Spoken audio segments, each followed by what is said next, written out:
अऊज़ु बिल्लाहि मिनश्शैतानिर्रजीम। बिस्मिल्लाहिर्रहमानिर्रहीम। अल्हम्दुलिल्लाहि रब्बिल आलमीन। अल्हम्दुलिल्लाहि कमा हुवा अहलुहु। अस्सलातु वस्सलामु अला अशरफिल अंबियाइ वल मुरसलीन व अला आलिहि अत्तय्यिबीन अत्ताहिरीन अल मासूमीन। क़ाल अल्लाहु तबारक व तआला फ़ी किताबिहिल मजीद व फ़ुरक़ानिहिल हमीद वरत्तिलिल क़ुरआन तरतीला। अल्लाह तबारक व तआला ने क़ुरआन मजीद के अंदर ख़ुद क़ुरआन मजीद की तरफ तवज्जो दिलाने के लिए मुख्तलिफ़ मक़ामात पर इरशादात फ़रमाए हैं, जिसमें से एक ये है कि सूरत मुज़म्मिल में इरशाद होता है वरत्तिलिल क़ुरआन तरतीला, कि क़ुरआन मजीद को ठहर ठहर कर आहिस्ता आहिस्ता पढ़ो।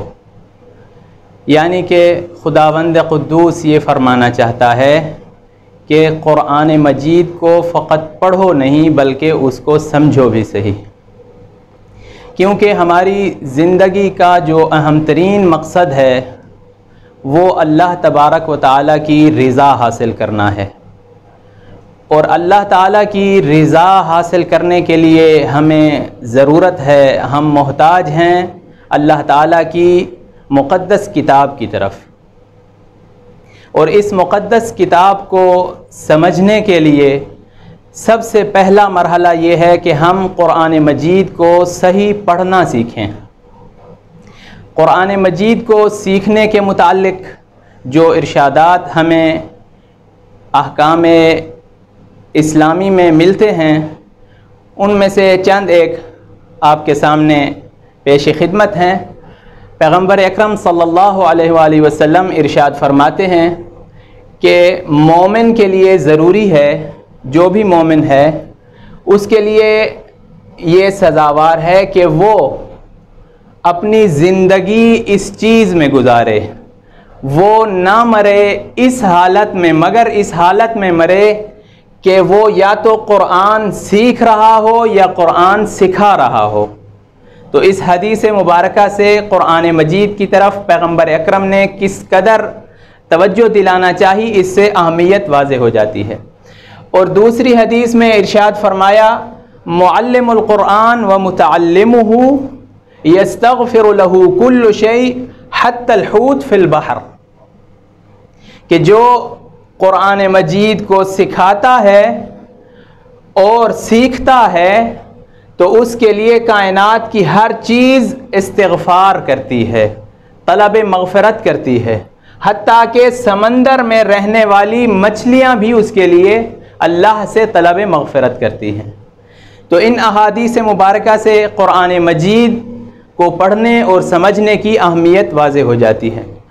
इमाम सादिक़ अलैहिस्सलाम इरशाद फरमाते हैं मन क़रा अल क़ुरआन व हुवा शाबुन मुमिन, कि जो भी क़ुरआन मजीद पढ़ता है, क़ुरआन मजीद की तिलावत करता है इस हालत में कि वो मोमिन और नौजवान होता है।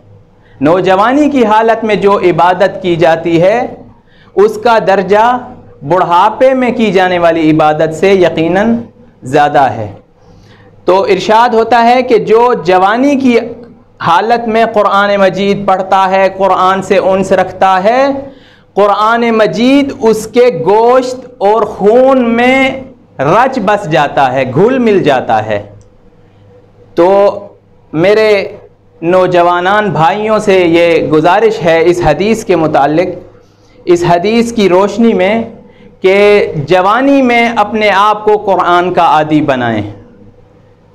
वजअलहुल्लाहु मअस्सफ़रतिल किरामिल बररह, और जो नौजवान क़ुरआन की तिलावत करता है इमाम मासूम फरमाते हैं कि अल्लाह ताला उसे नेकोकारों और इज़्ज़तमंदों में शुमार फरमाता है।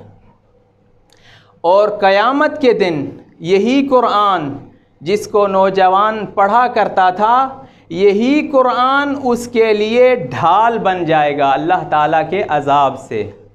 तो कुरान मजीद पर जो है इरशादात मासूमीन भी हैं और पैगम्बर अकरम ने भी ख़ासी हमें तवज्जो दिलाई, जिसका नतीजा ये निकलता है कि हमें कुरान मजीद को पढ़ना और समझना हमारे लिए ज़रूरी है। इसी तरह ख़ुद अल्लाह तबारक व तआला ने एक और जगह कुरान मजीद में इरशाद फरमाया, अफ़ला यतदब्बरून अल-कुरआन अम अला क़ुलूबिन अक़फ़ालुहा, कि ऐ ईमान वालो क्या तुम गौर नहीं करते कुरान में?